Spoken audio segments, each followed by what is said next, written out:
Depuis un moment, nous parlons de la vie abondante en Christ. Naturellement, pour moi, c'est un thème prophétique qui devrait nous mettre en action, qui devait nous mettre en réflexion,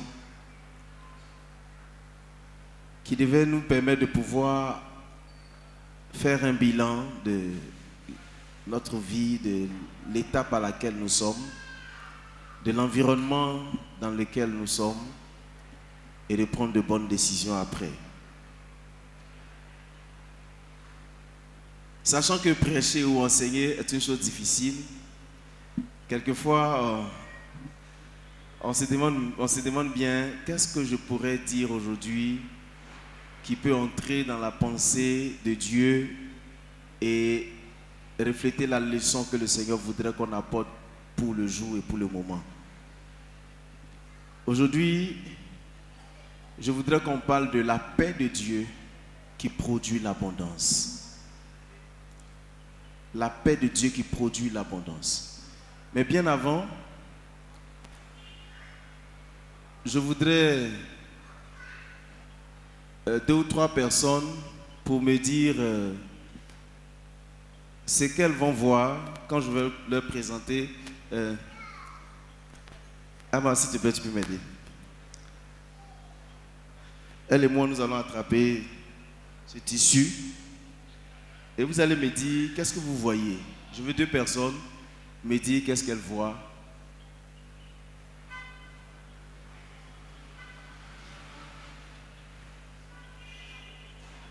Oui, Vado, qu'est-ce que tu vois? On peut donner un micro pour qu'on puisse l'entendre.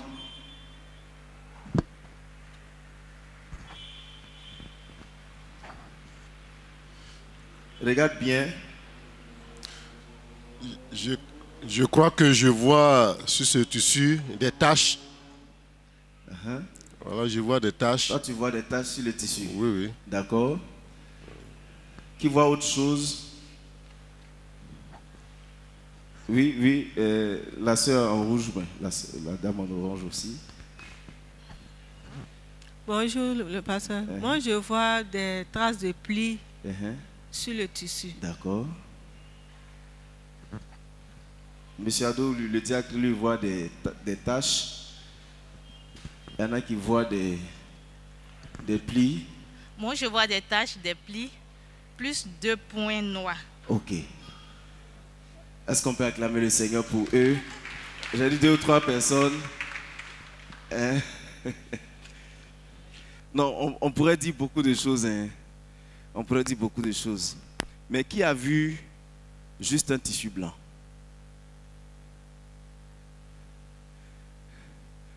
Vous voyez? En fait, avant que je ne parle de la paix, je voudrais juste savoir, nous faire rendre compte que quelquefois, on cherche à voir ce qui n'existe pratiquement pas. Et c'est pas si vous voyez, on cherche à remarquer ce qui n'existe pas. Pourtant, ce qui existe est là. Il est grand, il est blanc. Ou bien vous n'avez pas vu? C'est blanc. Mais voyez-vous, malgré que même les points sont petits dedans, on a cherché à remarquer qu'il y a des points dedans. En grandissant, je me suis rendu compte que ce qui fait que nous-mêmes nous sommes troublés quelquefois, c'est parce qu'on cherche à voir et à faire grandir dans notre esprit ce qui est presque inexistant.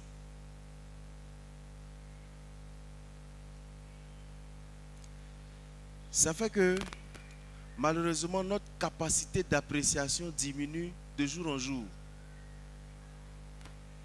Notre capacité d'appréciation s'amenuise parce qu'on cherche à voir ce qui n'existe pas. Ou bien on cherche à valoriser ce qui est petit qu'on croit ne pas être à sa place.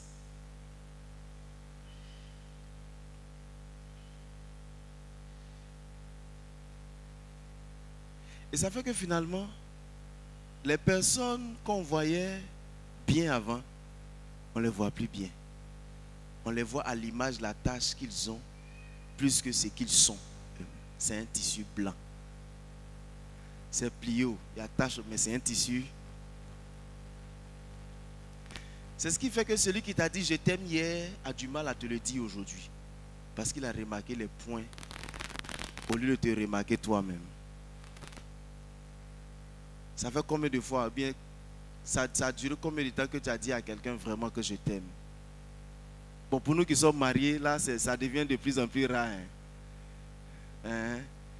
Parce que quand tu as dit je t'aime là même là, en fait, le point noir te fait dire que tu ne dois pas dire ça.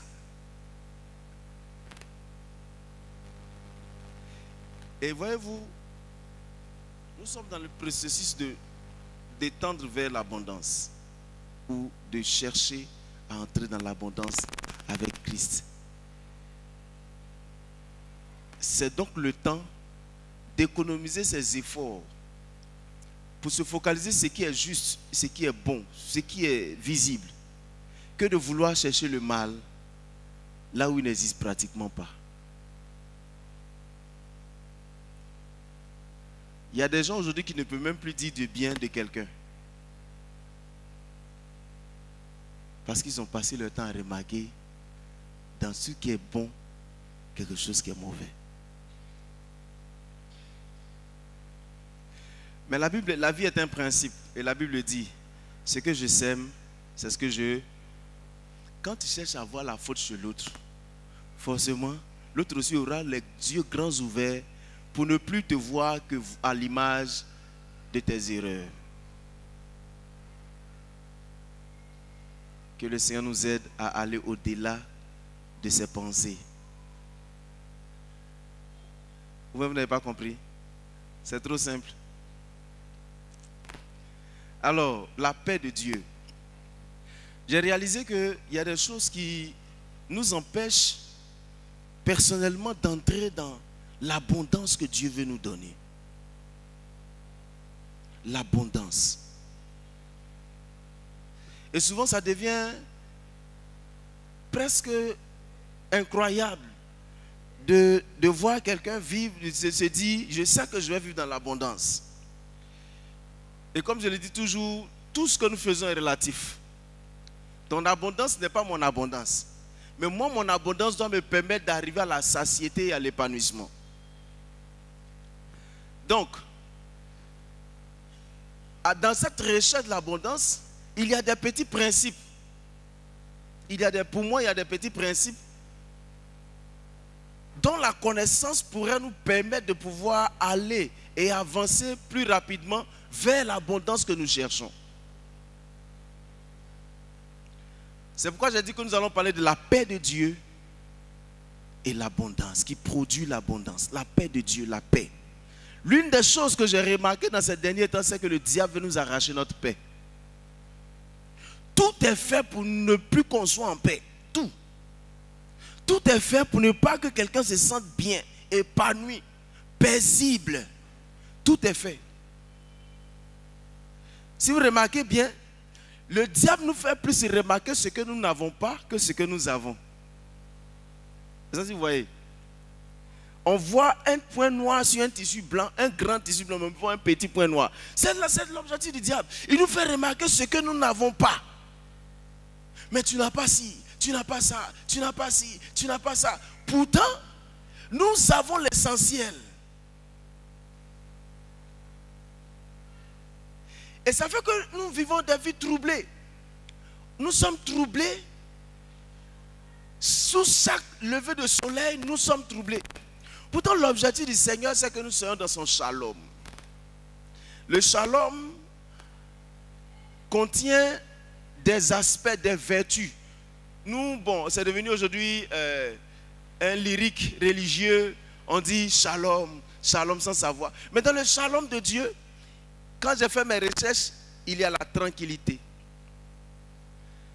La tranquillité.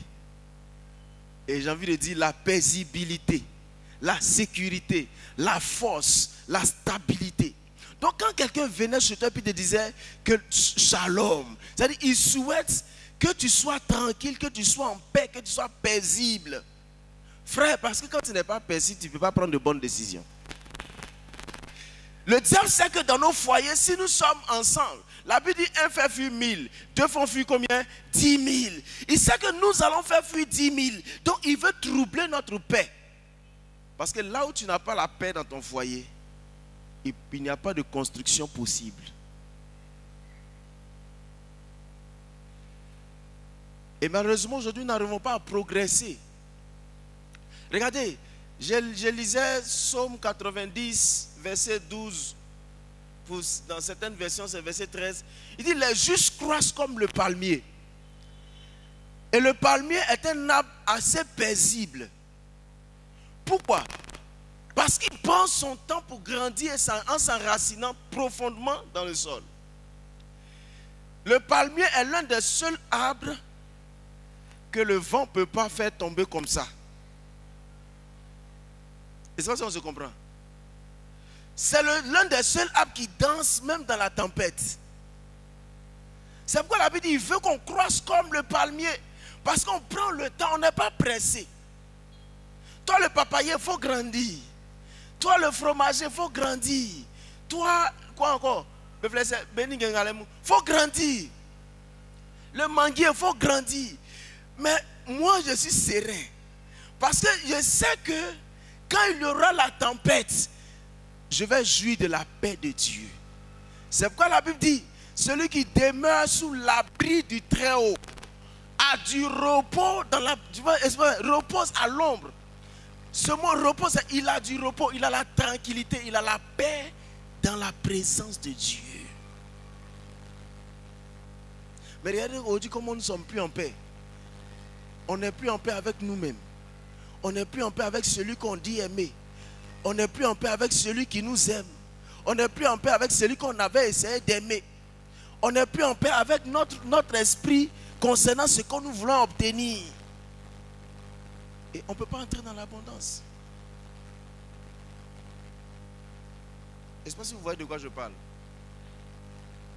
Nous sommes dans un temps, si on ne fait pas attention, on aura l'impression que c'est normal que nous soyons perturbés, troublés par les situations, parce que les situations sont là. Souvent, c'est un peu trop extraordinaire qu'on dit à quelqu'un, ne t'inquiète pas. Mais la chose est là, il ne me pas m'inquiéter comment? Non, calme-toi, la Bible même dit, ne t'inquiète pas. C'est vrai, je ne m'inquiète pas, mais ça fait peur quand même. Mais oui, il y a quelque chose pour extérioriser la perturbation que nous avons dans notre cœur. Voici ce que la Bible dit. Jean chapitre 14, verset 7. Et je vais lire. Je vous laisse la paix. Je vous donne ma paix. Je ne vous la donne pas comme le monde donne. Que votre cœur ne se trouble point et ne s'alarme point. Jean chapitre 14, verset 7. Jésus dit, je vous donne la paix. Et puis je vous donne quoi? Ma paix. Jésus est en train de parler avec ses disciples. Et puis il dit, moi je vous donne la paix. Je vous donne ma paix. C'est pas ça? Je me suis trompé de référence. Pardon, c'est verset 27, c'est vrai. Verset 27. Jean 14, verset 27. Je vous donne la paix. C'est-à-dire le souhait du Seigneur, c'est qu'on soit paisible à tous les niveaux. C'est que nous ayons la paix. Je vous donne la paix. Et puis il dit quoi? Je vous donne ma paix. Pas comme le monde nous donne. Parce que quand le monde veut te donner la paix, c'est une paix éphémère. C'est une paix politique, vous voyez non? Une paix politique. C'est-à-dire ça ressemble à la paix, mais en bas, il y a la guerre. En bas, c'est trouble. Comme aujourd'hui, nous sommes en train de penser à 2025. Il y en a qui sont en train de se dire, ça va chauffer. Mais bon, on a des raisons de penser à ça, parce que c'est une paix politique. Oui, parce que ce n'est pas une paix sûre. C'est une paix qui dépend des envies et des désirs de quelqu'un. Mais il dit, moi je vous donne ma paix. Moi ma paix là, c'est ça que je vous donne. Mais j'aime bien l'expression. Il n'a ni parlé au passé, ni parlé au futur. Il a parlé dans un présent qui continue. Je vous donne ma paix. Voici ça, je te donne. C'est-à-dire que si tu n'étais pas là quand il disait, ça te concerne aussi maintenant, parce qu'il te dit, je te donne ma paix. Je vous donne. À chaque moment qu'on se réveille, à chaque lever du soleil, le Seigneur nous donne sa paix. Et puis il dit que votre cœur ne se trouble point. Parce qu'un cœur troublé ne peut pas parvenir à l'abondance. En réalité, un cœur troublé ne peut pas croire même à tout ce qu'on dit. Quand papa dit il y aura un miracle, le gars il est troublé. La place du miracle même ne tombe pas bien dans le cœur. Il ne comprend pas. Et ça, si vous voyez de quoi je parle. Pourtant, les miracles sont vrais. Ça dit, regardez, j'imagine, tu es en train de penser à comment scolariser ton enfant. Tu es là, tu dis Seigneur. Et puis, un coup comme ça, sans le secours d'aucune main, Dieu permet qu'il y ait quelqu'un qui pense à débloquer cette situation avant même que tu n'aies parlé. Ce n'est pas un miracle. Mais, bon, mon frère, entre nous, le trouble de ton cœur, là, ça va ajouter quoi? C'est pourquoi j'aime bien le proverbe qui dit un cœur joyeux est un bon remède, mais un esprit abattu, en d'autres termes, un esprit trouble, dessèche les eaux. C'est-à-dire les gens, ils sont là, ils flottent maintenant dans leurs habits parce que leur cœur, il y a guerre dans leur esprit. Il ne peut pas grossir. Chaque année, on diminue son habit. Aujourd'hui, on veut mettre sur le compte de oh non, c'est pas qu'on est gros, qu'on est en bonne santé. Mon frère, quand même, quelquefois, il faut essayer. Il faut essayer de grossir un peu. Mais tes os sont déchirés parce que tu ne cherches même pas à avoir l'élément nécessaire à l'épanouissement de ton esprit et de ton corps. Parce qu'en réalité, notre corps n'obéit qu'à ce que notre esprit programme. Lisons un autre verset. Philippiens 4, versets 6 et 7. Quand je réfléchissais, je me suis rendu compte que l'une des premières choses que le Seigneur donne, après qu'on ait prié, c'est la paix. Lisons. Ne vous inquiétez de rien, mais en toute chose faites connaître vos besoins à Dieu par des prières et des supplications, avec des actions de grâce. Et la paix de Dieu, qui surpasse toute intelligence, gardera vos cœurs et vos pensées en Jésus-Christ. Et c'est pas ça que je comprends. Quand tu as fini de prier, qu'est-ce que le Seigneur te donne après ta prière? La paix de Dieu. Mais regardez la relation entre la paix de Dieu et l'intelligence. La paix de Dieu qui surpasse toute intelligence gardera vos cœurs. Ça veut dire qu'en réalité, quelquefois, quand nous avons fini de prier, nous voulons régler le problème avec notre propre intelligence, notre capacité, nos relations. On veut trouver les stratégies. Pourtant, on oublie que celui que nous avons prié est le fin stratège. Il écrit droit sur des lignes courbes. C'est-à-dire qu'il peut te tracer un chemin dans le désert. Donc, il veut que tu sois serein. Parce que c'est lui qui fait, ce n'est pas toi. Toi, tu as quelqu'un qui doit transporter dans ce que toi tu dois voir. Dans l'épanouissement qu'il doit te donner. Ce qu'il te conseille donc, c'est que sois en paix. N'utilise pas trop ton intelligence. Il n'a pas de ne pas être intelligent. Mais il dit qu'il y a des moments où ton intelligence ne servira à rien.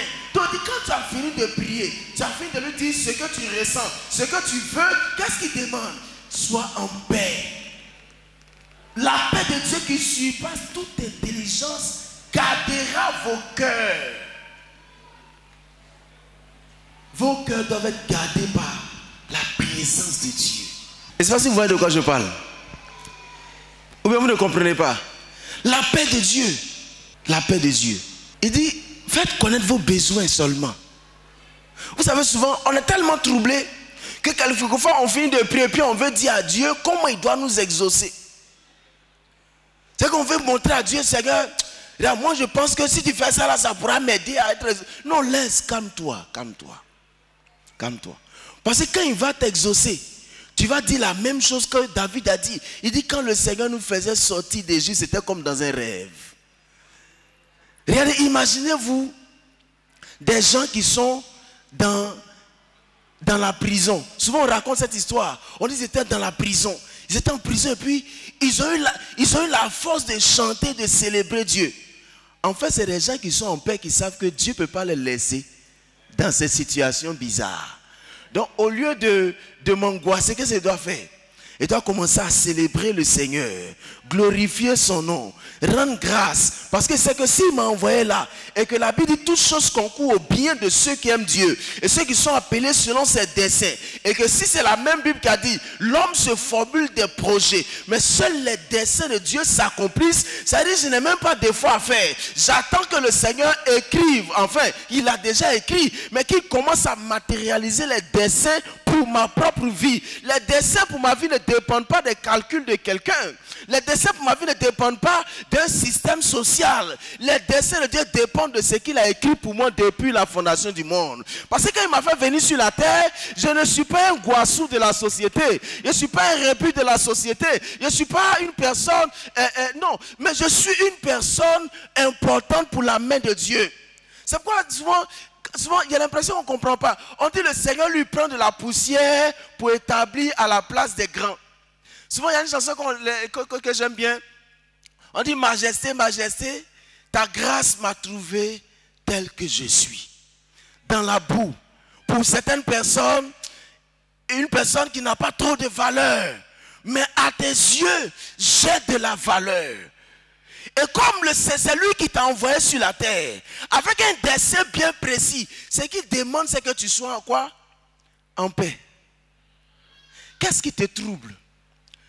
Nous sommes tous troublés par est-ce que mon enfant va avoir l'examen?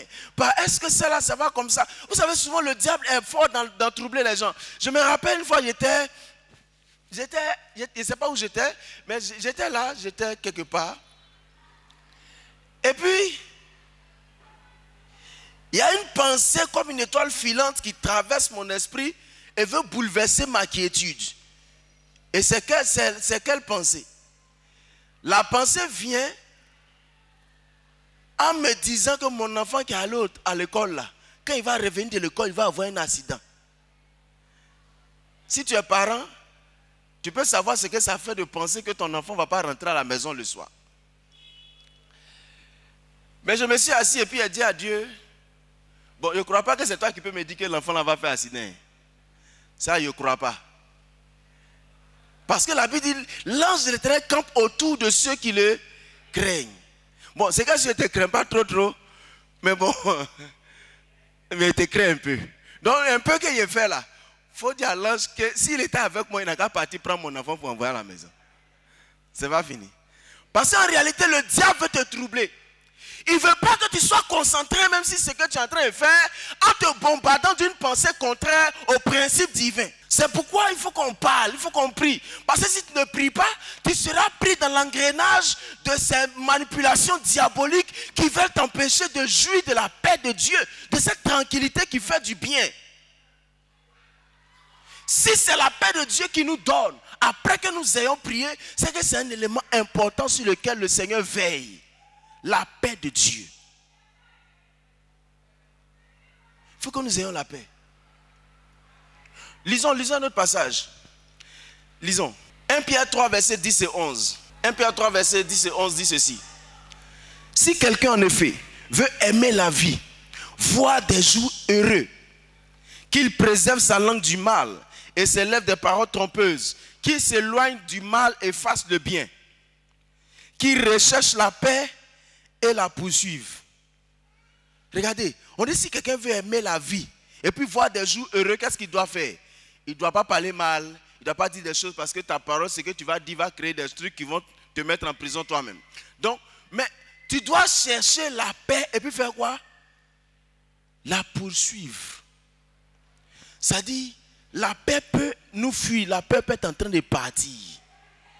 Aujourd'hui là, la paix, c'est-à-dire qu'une paix intérieure, c'est difficile pour nous d'expérimenter. C'est pourquoi la Bible dit, si tu veux aimer la vie et puis vivre des jours heureux, qu'est-ce que tu dois faire? Tu dois chercher la paix et la poursuivre. Parce que la paix est en train de fuir. La paix te fuit quand le diable te dit des choses qui n'existent pas. La paix te fuit quand il te fait voir des choses qui n'existent pas. Le diable est fort dans les illusions et dans les échos inutiles de certaines choses qui sait pouvoir déstabiliser ta vie. Et c'est compliqué. Il sait nous faire remarquer le mal dans le grand bien. Et puis on a le focaliser sur le petit point noir. On ne voit plus la grandeur de la grâce du Seigneur. On voit ce qui ne va pas. On voit et puis on est là, on est concentré. Pendant que ceux qui savent apprécier ce qui est bon ne passent pas le temps sur ce qui est minime. Courons après la paix. Aujourd'hui, on pense qu'on a raison de faire parler avec tout le monde. Moi, j'ai raison. Moi, là, je fais comme ça. Mais regardez, quand tu es marié, la Bible même dit que si tu es fâché avec ton époux, ton épouse, ça, je prêche pour moi-même. Il faut dire Amen. Quand tu pries, ta prière même, ça peut être bizarre. C'est que comme tu as refusé d'avoir la paix avec quelqu'un qui partage ta vie, ta prière peut être un peu bizarre. Amen fort. Ça, c'est un amen visé.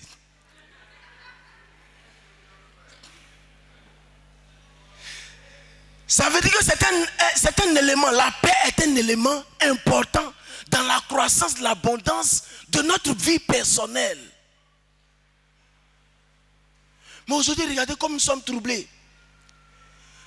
Et malheureusement, la méchanceté du cœur de l'homme, le remplissant d'orgueil et je ne sais pas comment on dit le mot, mais en fait, on passe le temps à moimoyer. Le fait qu'on puisse passer tout ce temps à moimoyer nous empêche même de voir la grâce que Dieu nous a donnée, qui est dans la vie d'un frère, qui est dans la vie d'une soeur, qui est dans la vie d'une personne que le Seigneur nous a donnée. Vous savez, aujourd'hui, on fait plus des choses plus politiques que sincères. Vous savez, comme vous savez, à la télé, par exemple, on dit, quand tu es à l'antenne, ça dit, quand tu vas aller à l'antenne, même si tu es énervé, tu es fâché. Les écrans ne sont pas sur toi, tu es énervé. Mais quand les écrans viennent sur toi, tu fais quoi? Bonjour très chers amis, je suis très heureux d'être avec vous. Et je crois que nous allons passer un bon moment et un moment très agréable dans la présence de notre Seigneur Jésus. Pourtant, tu étais énervé. Hein? Et c'est pas si on se comprend. Quand ils enlèvent la caméra, il y a le grosse tête là. Mais quand ils remettent, quand on dit tu es à l'antenne, alors nous allons passer à une autre étape de notre... En fait, ce n'est pas sincère. C'est... dites le mot là. Bon, c'est ce que vous dites là. Pas il entend hypocrisie, il entend mécanique. C'est que c'est ça. Aujourd'hui, les choses comme nous, on ne ressent pas. Je ne peux pas venir dire à quelqu'un, regarde, tu es une belle personne. Je sais que tu es un trésor divin. Je sais qu'en toi, le Seigneur m'a mis en contact avec toi parce que je sais que par toi et par moi, nous pourrons grandir ensemble. Mais quelquefois, la chair de ma chair devient le cocotier de mon facochère. Non, vous comprendrez. Vous comprendrez, c'est un langage très soutenu. Juste parce que une fois qu'il n'y a plus de paix, il n'y a plus de construction, il n'y a plus d'évolution, il n'y aura pas d'abondance. Essayez un peu de comparer nos États africains à tout ce que je suis en train de dire par rapport à notre croissance. Il y a des années, nous étions au CP1. Moi, j'ai commencé à faire le CP1 en 87. Et quand on arrivait vers les classes où on fait leçon, on dit la Côte d'Ivoire est un État en voie de développement. Bon, c'est que s'il y a des sous-développés, il y a des... Bon, est-ce qu'aujourd'hui là, on est au-dessus de développer ou bien on est encore sous le développé ou bien ça ne fonctionne pas? En voie de développement maintenant, c'est maintenant on est en voie, ça veut dire que c'est maintenant peut-être qu'on est en train de voir la route. Mais route même là, on n'est pas encore en train de bien voir. Parce que mon cher, les gens nous font croire que le mal est chez nous. Donc on casse, on détruit ce qui a déjà été construit. Mais quand on va revenir pour nous rendre compte qu'on a fait une grosse bêtise en obéissant à nos pulsions qui n'ont rien à voir avec la construction, nous avons déjà détruit et nous devons reconstruire. Pourtant la reconstruction prend plus de temps que la réflexion pour l'abondance. Parce que l'abondance se base sur ce qui est déjà construit. Pourquoi est-ce qu'on se détruit à tout moment? La Bible n'a qu'à poursuivre la paix. Hébreu dit, recherchez la paix avec tous et la sanctification sans laquelle nul ne verra la face de Dieu. C'est pas mon message te plaît ou bien c'est pas tu me donnes le titre. Sois béni. Non, c'est pas par là. Ne mettez pas par là dans mon affaire. Non, c'est une question à poser. Alléluia. Ou bien vous ne comprenez pas ce que c'est en train de dire. Regardez, j'ai lu un verset qui m'a plu. Ésaïe 30, verset 15. Il dit, quand ainsi a parlé le Seigneur, l'Éternel, le Saint d'Israël, c'est dans la tranquillité et le repos que sera votre salut. C'est dans le calme et la confiance que sera votre force. Mais vous ne l'avez pas voulu. C'est dans le repos et dans le calme que se trouve notre force. Notre salut se trouve dans la tranquillité. Dans la tranquillité. Et les théologiens disent que le Seigneur, pour ne pas qu'on soit troublé, a dit dans sa parole que cette expression 360 fois, ne crains rien, ne crains rien, ne crains rien. Mais chaque jour qu'on se réveille, il y a quelque chose qui nous bouleverse. Et parce que nous sommes troublés, il n'y a pas le temps de la foi dedans. La foi, en fait, c'est ma capacité à rester dans le calme pour attendre le secours de Dieu.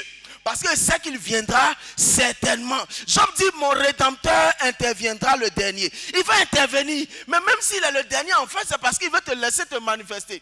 Il veut te laisser me mépriser. Il veut te laisser me faire croire que c'est toi qui as la clé de ma destinée. Il veut te laisser croire que c'est toi qui as écrit et que cela va agir. En fait, il veut te laisser croire ça pour t'humilier. Parce que quand il va se lever, il va te montrer que c'est pas toi. De toi ne dépend pas ma vie. Parce que s'il m'a envoyé pour un dessein, c'est qu'il est capable de me sortir de toutes sortes de situations et de me positionner là où il a décidé que je sois positionné. Ça ne dépend pas de tes humeurs. C'est pourquoi il veut que je sois en paix. Il veut que je sois en paix. Souvent, j'aime prendre cet exemple. Moi, je suis d'un quartier, un bon quartier. Je suis d'un bon quartier. Il ne faut pas... Il a dit que ce n'est pas d'un bon quartier. Mais un quartier dans lequel, où toutes nos maisons sont construites en bois. Ça veut dire, si on ne fait pas attention, si on a oublié le charbon, quand on va partir pour revenir, il n'y a plus de maison. Et puis quelqu'un vient. Il vient pour m'adopter, pour m'envoyer dans un quartier bien. Un quartier bien. Je ne vais pas dire le nom d'un riche ici, mais imaginez-vous que c'est un riche. Ça veut dire qu'il te prend d'un quartier pour t'envoyer dans un quartier. Vous voyez de quoi je parle? Et puis j'arrive là-bas, j'ai les mêmes préoccupations que quand j'étais dans le quartier de l'autre côté. C'est normal. Je ne sais pas si on comprend bien ce que je suis en train de dire. Du coup, je ne suis plus dans le quartier où je devais réfléchir pour manger. Je ne suis plus dans le quartier où je dois penser à chaque jour. Est-ce qu'on dit là, mais je vais manger même. Non, je suis dans un endroit où, si le Seigneur a fait lever le soleil sur moi, il a dit chaque jour suffit sa peine. Il a donné des ordres à la nature pour que la nature sache qu'un représentant de Dieu est sur la terre et qu'il doit manger, il doit s'épanouir, il doit vivre, il doit s'imposer. Donc je n'ai plus le temps de réfléchir à ça, c'est lui qui fait ça à ma place. C'est pourquoi il dit, si vous avez la foi comme un enfant, oh un enfant, quand il se réveille le matin, lui il dit, papa, j'ai faim. Lui c'est son besoin. Toi, c'est ton problème. C'est pas... Yeah. Parce que à chaque 2 minutes, il va te dire, papa, j'ai faim. Bon, les papas, souvent, ils n'entendent pas trop ce refrain. Un jour, je suis allé à la maison et j'étais assis et puis elle demandait à ma femme, ça fait... Qu'est-ce que tu fais pour ne pas devenir folle dans cette situation? Parce qu'un enfant, quand il veut quelque chose, lui ne se pose pas la question de savoir où tu vas gagner. Papa, je veux chocolat. Papa, j'ai faim. Maman, je veux manger. Maman, je veux manger. Maman, ça devient un problème pour toi. Tu te réveilles et dis, où j'ai trouvé manger là pour l'enfant là? Où j'ai trouvé manger? Oh, mes frères, nous avons des besoins qui donnent des problèmes à Dieu. des réflexions. C'est-à-dire quand il se réveille, il veut seulement qu'on lui dise nos besoins. Faites connaître vos besoins par des prières, des supplications, avec des actions de grâce. Le reste là, c'est son problème. Il va régler. Nous, notre problème, c'est le temps. Mais à cause du fait qu'il sait que nous, on a un problème avec le temps, quand il dit, sois en paix, reste tranquille, reste calme. C'est dans le calme, la tranquillité se trouve ton salut. La délivrance et la grâce que tu cherches se trouvent dans le calme que tu auras. Normalement, on doit avoir un comportement différent de ceux qui ne croient pas au Seigneur. Pendant que les gens sont en train de se troubler, nous, on doit rester calme. On doit rester calme. On doit rester calme parce que notre Rédempteur est vivant. Le Seigneur veut qu'on soit calme. C'est parce que nous ne sommes pas calmes que tout autour de nous nous met en ébullition. On est là, on se bat. On est là, on ne peut même pas faire un bon sourire à quelqu'un. On fait un sourire journalistique aux gens. Quand on le voit, on est obligé de sourire. Moi, je suis fort dedans. Maintenant, ça fait 10 ans que je fais de la télé, donc je suis trop fort. Mais si je suis énervé, quand tu me vois... Mais en fait, au fond de moi-même, quelque chose ne va pas. Et en fait, Dieu ne nous exauce pas en fonction de ce qu'on montre aux gens, mais en fonction de ce que nous avons dans notre cœur. Et ça, on se comprend. C'est ta sérénité. C'est-à-dire que je voudrais qu'on comprenne que quand le Seigneur nous rassemble tous les dimanches, nous avons 52 dimanches dans une année. Et 52 fois nous nous réunissons. 52 fois nous écoutons les conseils divins. Mais si vous avez bien remarqué, l'une des choses principales que le Seigneur nous rappelle, c'est ce qu'il a dit de nous. Ce qu'il a dit que nous sommes. Ce qu'il a dit qu'il va faire avec nous. La dernière fois, le révérend Diakita a dit, souvent on prie mal parce qu'on vient dire à Dieu ce que nous souffrons, au lieu de lui dire ce qu'il est et ce qu'il peut faire pour nous. Il sait, il va faire. Donc il sait déjà la situation qu'on traverse. Ce qu'il veut, c'est que nous soyons en paix. Parce que quelqu'un qui est en paix, quand il fait une prière, c'est différent de celui qui a peur. C'est différent. Vous savez, souvent, les prières de combat que nous faisons là, c'est beaucoup de peureux qui le font. C'est-à-dire quand tu vas leur dire, adorons le Seigneur, ils n'ont même pas de mots. Mais quand tu vas leur dire combat, c'est-à-dire ils voient déjà sa grand-mère. C'est-à-dire quand il est en train de prier là, il voit le sorcier qu'il avait vu il y a 5 ans dans le village là. Mais là, ça. Ah mon frère, tu es seul, il n'y a personne autour de toi. Reste tranquille. Reste tranquille. Tu n'as qu'à dire des ordres, à donner des ordres pour que les choses se mettent en mouvement pour toi. C'est pourquoi il faut rappeler, quand souvent papa dit, prions pour notre bouche, il a parlé longtemps même sur la parole et l'abondance. C'est qu'on devons déclarer. Mais combien d'entre nous ont la foi, c'est-à-dire ont la certitude que si je déclare que le jour va se lever et qu'il sera bon pour moi, c'est ce qui sera fait. Sauf qu'on se réveille, la première parole qu'on dit, je suis fatigué, oh, mais ton corps reprend la fatigue parce que tu lui as ordonné d'être fatigué. Est-ce qu'on se comprend? Non, il y a des expériences extraordinaires. Vous savez, papa a prêché, puis un jour j'étais là. Et puis je me suis levé et dit, bon, c'était vers 23h, il a dit à Dieu, il a dit, oh, mon âme est fini. Donc j'ordonne à celui à qui tu as donné des ordres, c'est qui? Où il est là? Il n'a qu'à m'envoyer mon âme. Oui? Parce qu'on dit d'expérimenter, non? Si tu n'as pas expérimenté, tu ne peux pas savoir que c'est vrai. Donc il dit, Seigneur, j'ordonne que mon âme me trouve.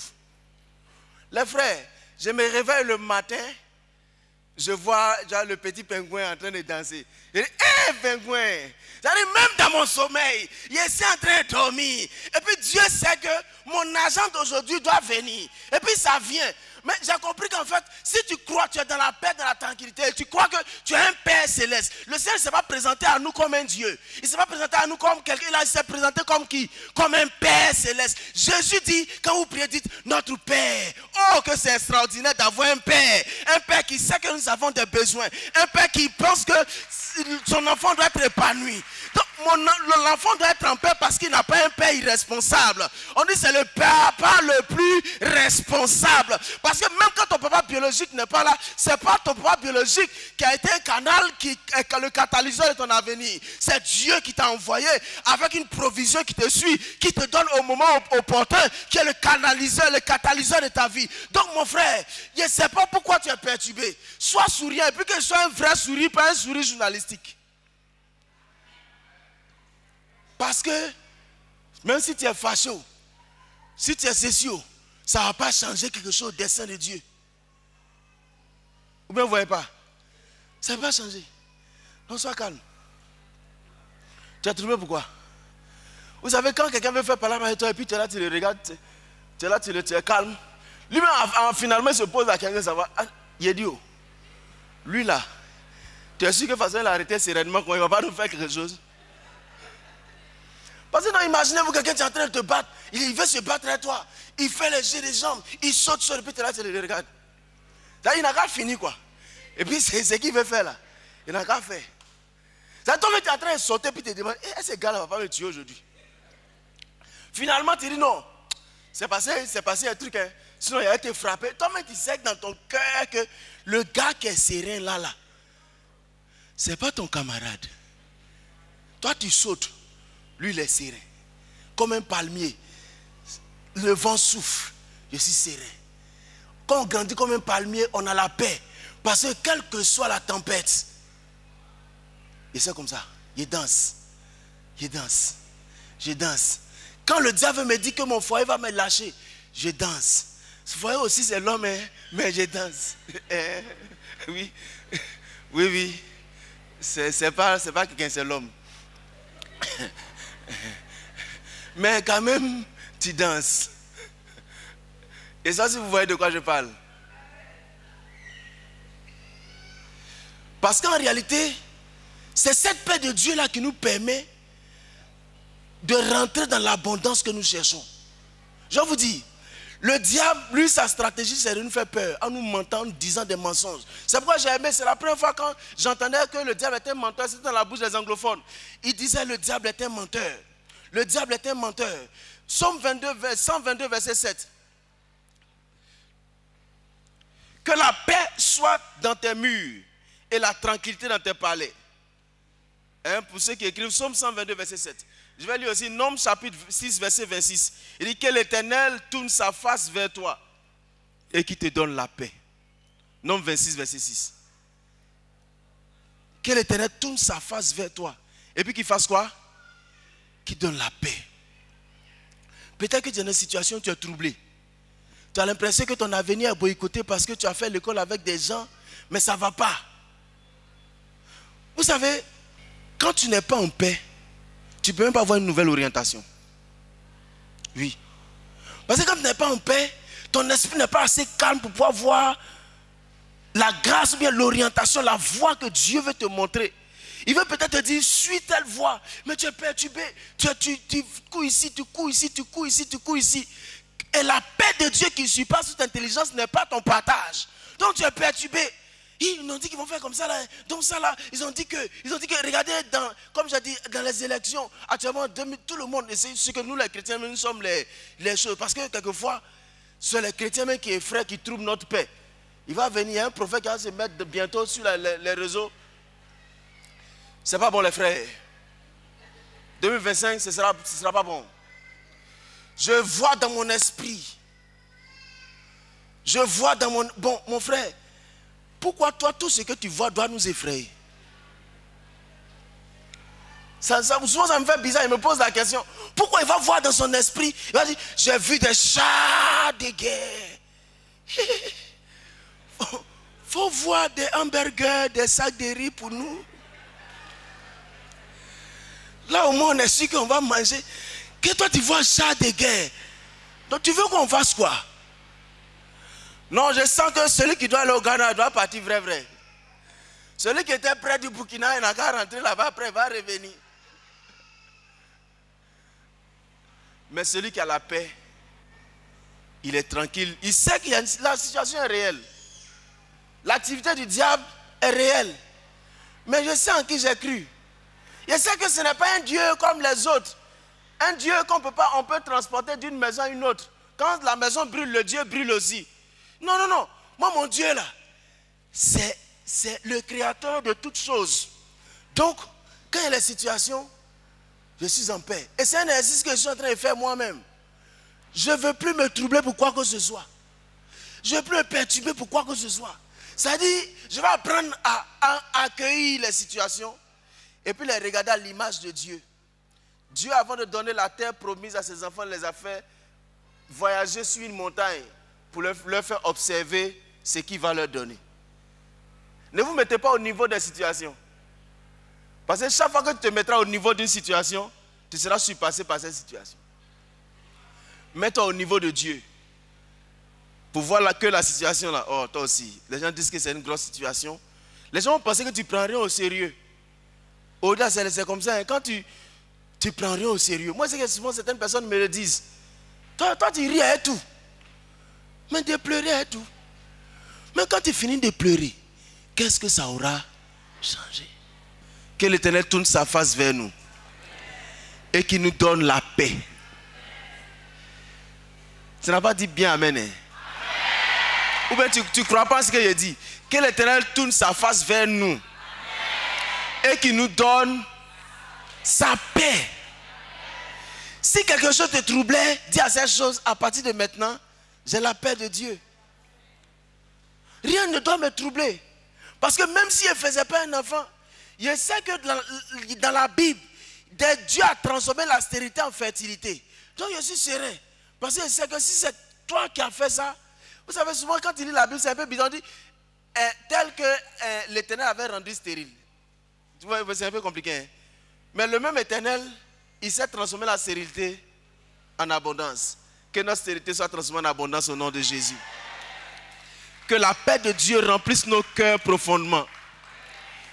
Je veux qu'on reçoive cette paix. Et je vous invite à faire cet exercice avec moi. D'avoir la tranquillité dans toutes les situations. Où les autres sont troublés, voilà, et la tranquillité. Le Seigneur a déjà fait quelque chose pour toi. Donc, toi, non, sois calme. Amen. Maintenant, je ne vais pas vous faire des souris journalistiques. C'est-à-dire, moi-même, je vais faire un sourire bien. Quelqu'un te voit quand je suis content. Parce que je sais qu'en réalité, voyez-vous, c'est peut-être premier, quelque chose me vient à l'esprit. Vous voyez souvent, on n'est pas content parce qu'on pense que notre exaucement doit venir de quelqu'un. Est-ce qu'on se comprend? Bon, ici, notre patron, c'est papa. C'est quand tu te réveilles le matin, tu es fâché, je ne sais pas, tu vas manger, puis tu viens. Le vieux me veut te saluer. Bonjour, papa. C'est toi qui es énervé. Pourquoi? Parce que tu penses que c'est lui qui doit être la solution. Pourtant, en réalité, lui-même, peut-être que ça ne va pas. Mais quand nous tous tournons vers les regards vers le Seigneur, la Bible dit, celui qui tourne les regards vers le Seigneur ne sera jamais dans la confusion. Que Dieu te bénisse.